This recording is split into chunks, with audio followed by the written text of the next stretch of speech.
बिस्मिल्लाहिर्रहमानिर्रहीम नहमदुहु व नुसल्ली अला रसूलिल करीम अम्मा बाद फ़ाऊज़ु बिल्लाहि मिनश्शैतानिर्रजीम।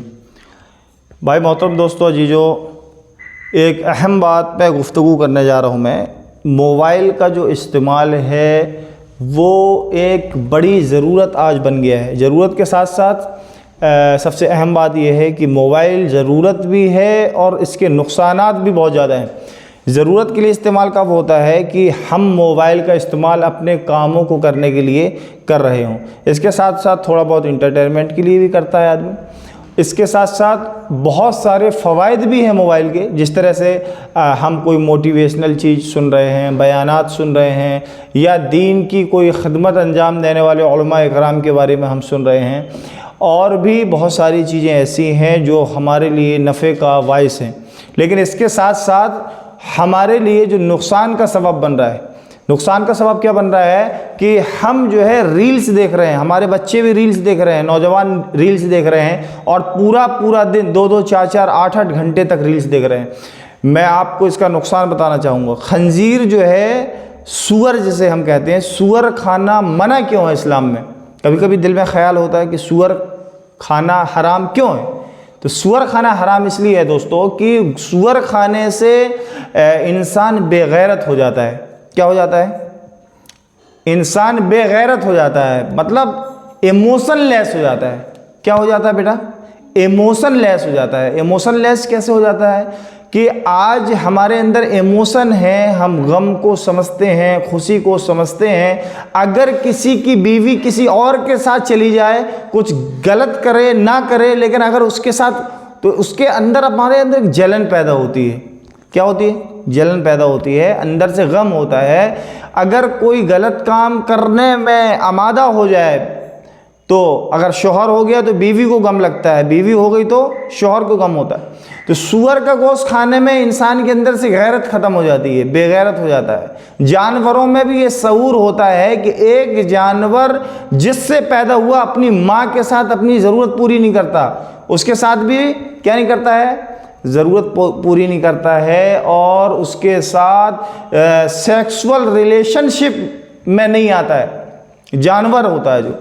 हाँ, मैंने एक जगह पढ़ा है कि अरब के अंदर एक ऊँटनी को जो है, एक ऊँटनी से जो उसका एक ऊँट जो है पैदा हुआ था, उसका जो बच्चा पैदा हुआ था, और ऊँटनी के और ऊँट के जो है कान, आँखों को बंद करके और उनके साथ जो है शोहबत करवाई गई। और उससे जब ऊँट को पता चला, मतलब उसके बच्चे को जब पता चला, तो वो तड़प तड़प के अपने जान दे दिया। मतलब उसके अंदर भी गैरत थी। एक जानवर है, उसके अंदर भी गैरत है। तो मैं कहना ये चाह रहा हूँ कि खंजीर के गोश्त खाने से इंसान बेगैरत हो जाता है। कि कोई आके अगर ख़बर दे रहा है कि मैंने तुम्हारी बीवी को फ़लाने शख्स के साथ देखा है, तो इसके अंदर गैरत नहीं रहेगी, बेगैरत हो जाएगी। कहेगा वो जाने, उसका काम जाने। अगर कोई आके कह रहा है कि मैंने तुम्हारे शौहर को किसी और के साथ देखा है, तो वो कहेगी वो जाने, उसका काम जाने। हाँ, तो इस तरीके से इंसान बेगैरत हो जाता है, इमोशनलेस हो जाता है, उसके अंदर इमोशन नहीं रह जाते हैं। मोबाइल रील्स के ज़रिए से भी यही चीज़ पैदा होती है।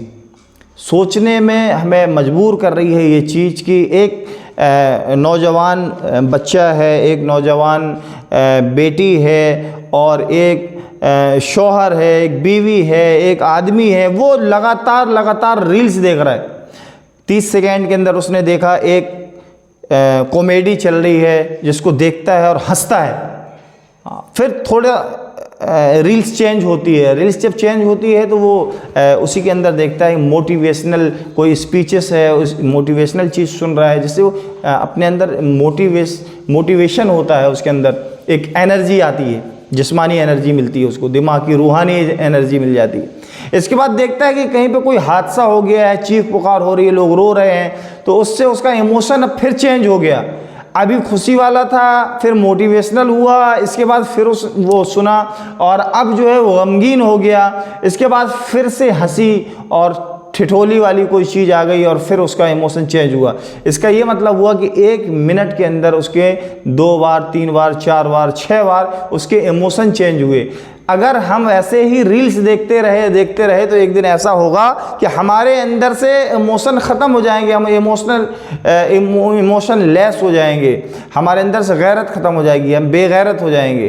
तो इसलिए दोस्तों, अजीज़ों, बुज़ुर्गों, मेरा ये कहना है कि हम ये जो रील्स हैं इसको आदत में ना बना लें। मैं बहुत सारे लोगों को देख रहा हूँ कि वो खाना खा रहे हैं, रील्स देख रहे हैं, बहुत सारे नौजवान ऐसा कर रहे हैं, बहुत सी औरतें ऐसा कर रहे हैं, मर्द ऐसा कर रहे हैं। ये मोबाइल ने हमारी ज़िंदगी से बहुत से अहम चीज़ों को छीन लिया।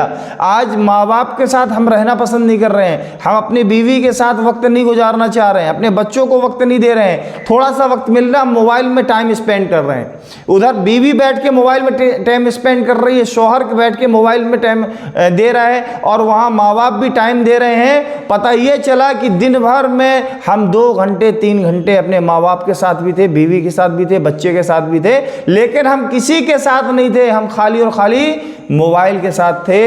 इस तरीके से हमारी ज़िंदगी गुजर रही। आज हम टाइम देने के लिए तैयार नहीं, हम वक्त दे के भी वक्त नहीं दे रहे हैं। हमें खाना खाने का वक्त नहीं है, हम लेटे हुए हैं, अब हमें आराम करना था, हमें सोना था, लेकिन हम क्या कर रहे हैं? तो हमारे वक्त का जनाजा निकल लिया जा रहा है। जो वक्त हमें कुरान की तिलावत में लगाना था, जो ज़िक्र अज़कार में लगाना था, जो नमाज में अल्लाह को याद करने में, अल्लाह की इबादत में लगाना था, जिससे हमारी आखिरत बन सकती थी, और इस वक्त का हमें हिसाब देना, ये कब याद रखेंगे हम? इसलिए दोस्तों, अजीज़ बुज़ुर्गों, हम आपसे गुजारिश कर रहे हैं कि अपने आप पर रहम करें और इस मोबाइल की आफत से बाहर निकलें, अपने बच्चों को निकालें, अपनी बीवी को निकालें, अपने दोस्त अहबाब को निकालें। कि अगर हम इस आफत से नहीं निकलेंगे दोस्तों अजीज़ों, तो हमारा ये वक्त पूरा का पूरा नुकसान की तरफ लेके जाएगा। हम कब का क्या कर लेंगे बताइए? इसलिए दोस्तों, अजीज़ बुज़ुर्गों, मैं आपको मोबाइल के नुकसान से भी आगाह कर रहा हूँ। मोबाइल के फ़ायदे ये हैं कि मोबाइल को ज़रूरत के लिए इस्तेमाल किया जाए। कम से कम जब हम घर में आएँ, अपने बीवी बच्चों के पास आएँ, तो हम उन्हें पूरा वक्त दें, मोबाइल को वक्त ना दें। बहुत बहुत शुक्रिया। अस्सलामु अलैकुम वरहमतुल्लाहि वबरकातुहू। बंद कर दो।